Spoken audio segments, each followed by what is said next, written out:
बिस्मिल्लाहिर्रहमानिर्रहीम। अस्सलाम वालेकुम। अली रज़ा आपकी खिदमत में हाज़िर है। उम्मीद है आप सब भी खैरियत से होंगे। आज हम बनाएंगे करेले प्याज। करेले प्याज बनाने बहुत ही आसान है और बहुत ही टेस्टी बनते हैं। करेला प्याज बनाने के लिए किन किन चीज़ों की ज़रूरत है और ये कैसे बनते हैं, आइए हम देखते हैं। सबसे पहले हम करेले छील लेंगे।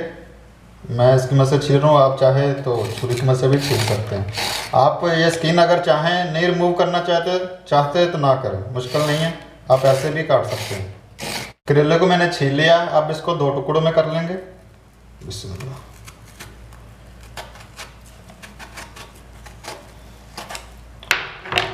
दो टुकड़ों में करके इसके बीज रिमूव कर देंगे। करेलों को 2 टुकड़ों में काट के इसके बीज रिमूव कर दिए। अब इसको मैं काट लूँगा। इसी तरह हम सारे करेले छीलकर काट लेंगे। अल्हम्दुलिल्लाह सारे करेले छीलकर उसको छोटे छोटे पीसेस में काट लिया। अब मैं इसको नमक लगा दूंगा।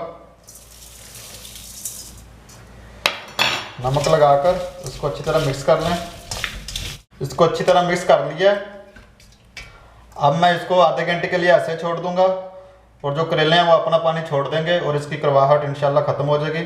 आधे घंटे बाद हम इसको पानी की मदद से अच्छी तरह धो लेंगे और धोकर निचोड़ लेंगे अच्छी तरह। बिस्मिल्लाहिर्रहमानिर्रहीम। सबसे पहले हम फ्लेम ऑन करेंगे और ये 1 कप ऑयल है, ये कढ़ाई में डाल देंगे और इसको थोड़ा गर्म होने देंगे। ऑयल चूँकि थोड़ा ज़्यादा यूज़ करूँगा क्योंकि करेले को फ्राई भी करना है। अल्हम्दुलिल्लाह ऑयल हमारा अच्छी तरह गर्म हो गया। याद रहे आपने ऑयल को अच्छी तरह गर्म कर लेना। ठंडे ऑयल में आपने करेले नहीं डालने, नहीं तो आपके करेले नरम हो जाएंगे। गर्म ऑयल में अगर आप करेले डालेंगे तो इंशाल्लाह बहुत अच्छे ये फ्राई होंगे। मैंने करेले नमक लगा कर रख दिए थे आधे घंटे के लिए। उसके बाद इसको अच्छी तरह मैंने धो लिया और कपड़े की मदद से इसका कड़वापन और इसका सारा पानी मैंने निकाल दिया। अब इसको घी में डाल देंगे।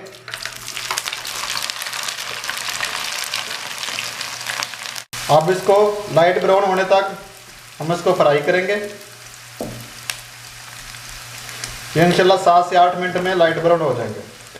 अल्हम्दुलिल्लाह 9 से 10 मिनट इसको मीडियम फ्लेम पे मैंने फ्राई कर दी है। अल्हम्दुलिल्लाह आप देख सकते हैं कितना ज़बरदस्त कलर आया और अल्हम्दुलिल्लाह बिल्कुल अच्छी तरह फ्राई हो चुके। अब मैं आँच कर दूंगा बंद और ये करेले बाहर प्लेट में निकाल दूँगा।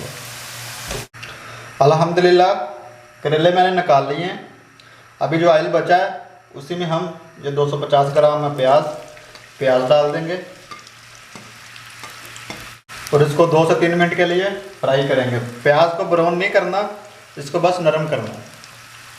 अल्हम्दुलिल्लाह प्याज डालकर 3 से 4 मिनट के लिए मीडियम फ्लेम पे इसको फ्राई कर लिया। प्याज हमारे नरम हो चुके हैं। अब हम इसमें डाल देंगे 1 चम्मच ये लहसुन का पेस्ट, जिसको मज़ीद 1 से 2 मिनट के लिए फ्राई कर लेंगे। अल्हम्दुलिल्लाह लहसुन का पेस्ट डाल के मज़ीद इसको 2 मिनट के लिए फ्राई कर लिया। अब हम इसमें शामिल करेंगे 1 ये बड़े साइज़ का टमाटर है और 3 से 4 अदद सब्ज़ मिर्च, इसको बारीक बारीक काटा हुआ है और इसको मज़ीद 1 से 2 मिनट के लिए पका लेंगे। टमाटर और सब्ज़ मिर्च को डाल के मज़ीद 1 से 1.5 मिनट के लिए पका लिया। अब हम इसमें अपने स्पाइसेस शामिल करेंगे। आधा टेबल स्पून सुरख मिर्च पाउडर, 1/4 टीस्पून जीरा पाउडर, 1/4 टीस्पून हल्दी पाउडर, आधा टीस्पून नमक। नमक आप भी ज़रा एहतियात से डालिएगा क्योंकि पहले हमने करेलों को भी लगाया हुआ था। और साथ में ये 5 से 6 अदद सब्ज़ मिर्च है, ये भी डाल देंगे और इंशाल्लाह इससे एक बहुत अच्छा लुक आएगा। अब हम इसको मिक्स कर लेंगे और मज़ीद 4 से 5 मिनट के लिए पकाएंगे। यह सब्ज़ मिर्च से एक बहुत अच्छा लुक आएगा। स्पाइसेस डालकर मसाले को मज़ीद 5 मिनट के लिए भून लिया। अब हम इसमें जो पहले करेले फ्राई किए थे वो डाल देंगे और मज़ीद 2 से 3 मिनट के लिए इसको पकने देंगे और साथ में चम्मच हिलाते रहेंगे।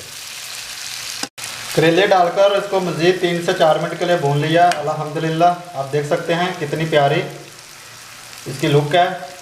अब हम इसमें आधा चम्मच ये सूखा धनिया है, इसको मोटा मोटा कूटा हुआ, इससे एक बहुत अच्छा फ्लेवर आएगा।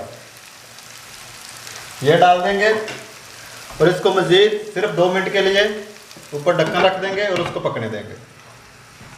बिस्मिल्लाहिर्रहमानिर्रहीम। माशाल्लाह अल्हम्दुलिल्लाह, बहुत ही ज़बरदस्त और प्यारी सी खुशबू आ रही है। आप ज़रूर घर में ट्राई करें, इंशाल्लाह आपको ये रेसिपी बहुत पसंद आएगी। अब इसमें थोड़ा सा डाल लेते हैं धनिया और इसको डिश आउट कर लेते हैं।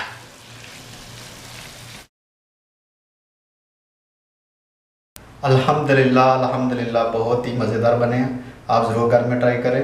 अगर आपको मेरी रेसिपीज़ पसंद आ रही हैं तो काइंडली मेरे चैनल को सब्सक्राइब कर लें और बेल आइकन को प्रेस करना ना भूलें, ताकि मेरी नई आने वाली वीडियो आपको बर वक्त मिलती रहे। इसके साथ ही मुझको दीजिए इजाज़त। खुश रहें, आबाद रहें, अपना और अपने प्यारों का ख्याल रखें और मुझे दुआ में याद रखिएगा।